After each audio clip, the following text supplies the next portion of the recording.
ole tung tum chu phone memory storage internal storage ti tholan tam tak sang thang oma chung jing kan la fiat lar lo pakhat te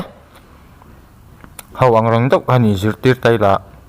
hey Facebook kan khoi do vekatin Facebook Lite mang application mang hi kan tam mai ne chung ho te pol lo tang o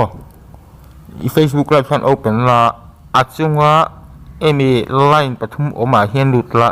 nai menu a hian clear space ti hi an click le la ta hian enanga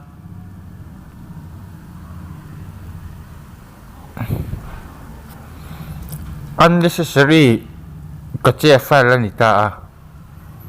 kan thia thiam tur chuan in atangkai to lo file ek chia ani 10.18 MB alo omri clear la achungi tik la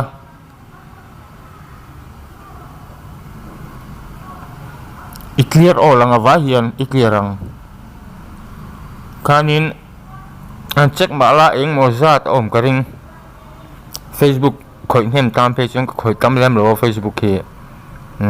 tikhan mo zat in memory i save don nia thil ho te ma ni sela ole lome